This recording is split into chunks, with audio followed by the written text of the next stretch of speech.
in the entire universe, so-called, today. Well, the reason this gives me hope is because, in the first place, who wants to fall back into the big crunch? I mean, that's a really anti-novel thing, to have half the life of the universe be the retracing of the first half. And I believe, and again, these are bold generalizations, but generally substantiated, that nature is fractal in its structure. What that means is that a pattern occurring on a given scale can be expected to occur on other scales, very different. Simple example, an atom is a nucleus with electrons spinning around it. A solar system is a star with atoms spinning around it. A galaxy is a huge black hole and the agglomeration of stars within the outlying neighborhood spiraling around it. These are things on tremendously different scales, and yet they are organized similarly. And so I believe this is how nature works. Once she finds a pattern that works, she applies it in many domains of temperature, pressure, and cosmic scaling. So this cosmological constant, omega, which says that the universe is expanding faster and faster, throws a kind of umbrella of political correctness over my notion that we are moving faster and faster into novelty, and that we are, as it were, simply the dust motes or the magnetic particles in the presence of some kind of field phenomenon which is organizing us to its will. And this is the source of my optimism. If I had to place my faith in human institutions, human religions, human goodness, the human capacity for decency and dignity, I would be absolutely in the depths of existential despair, as I was as a kid. Because as a kid, I didn't have these ideas. I had Camusian existentialism and Nietzschean whining and all the rest of it. And it's a pretty grim situation, folks. But I really believe that without atom smashers, without long base interferometers and all the rest of it, you can go into nature and open your eyes and open your mind, and you will see these processes in play, and you can easily extrapolate them to your own life. Now, if going into nature and opening your eyes and paying attention doesn't deliver this to you, then I suggest 20 milligrams of psilocybin be added into the mix, or 200 micrograms of LSD, or something like that, and then I think it will come shining through. Why should that be necessary? Why should someone have to resort to what Rimbaud called an artificial perturbation of the senses to achieve this? Simply because culture mitigates against it. Culture is a closed system of thinking and values of the sort I am denouncing. And it is the greatest barrier to your enlightenment, your education, and your decency is your culture. And I realize with joy that here I skirt the bounds of political correctness, because everyone is running around saying, recapture your roots, get in touch with your Swedishness, your Irishness, your whateverishness, and that's all very fine, but I think it's your humanness that may have eluded you in all this ethnocentric breastfeeding. Well, why should culture imprison us and somehow place a barrier between ourselves and our true humanness? Well, I think I said at the beginning of this thing, culture and ideology are not your friends. They are not your friends.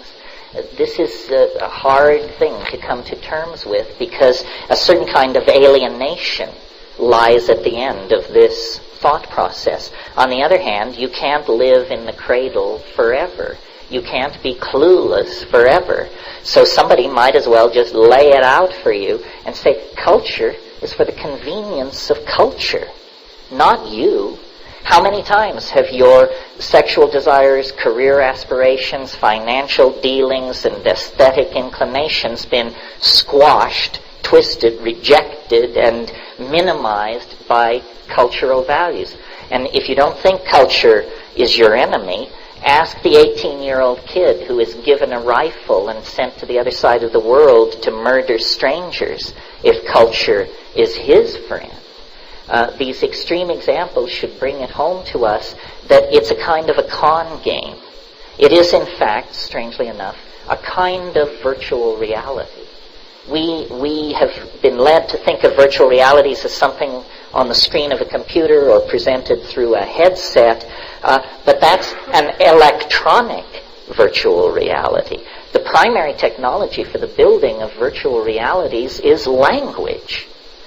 Once you start talking about race pride, loyalty, our destiny, our God, our mission, it's like building virtual realities. And people begin to treat these things as though they had the substantiality of real objects, and to build their lives as though these things were real. And what is this? It's a diminution of humanness. You're choosing to limit yourself to a cultural reality, whether it's the reality of being Witoto or Orthodox Jewish or whatever it is. It's a smaller world than the simple hardware you were born into this universe with.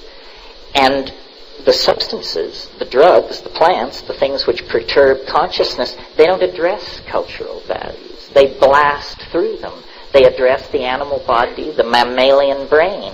They perturb these information fields outside of the relativistic set of values that the culture is giving you. This is why people who yearn for legal psychedelics have not thought, in my opinion, deeply enough about what is really at stake here. Imagine a culture so certain of its primary values, so sure that it represented the right way to live, that it would encourage people to take psychedelic substances and examine its premises. There ain't such, at least not in the high-tech industrial democracies or the fascist states either. Some Aboriginal cultures have this courage, but it has kept them very close to the breast of nature and her processes. Cultures that have habitually broken down the cultural illusion and examined the terrifying reality beyond it have not marched off then to pontificate with religions of absolutism or scientific absolutism or all the rest of it. Well, why is that? It's because cultures are virtual realities made of language, and if there is one thing psychedelics do, whether you hate them, whether you love them, whether you don't give a hoot, what they do is they dissolve boundaries.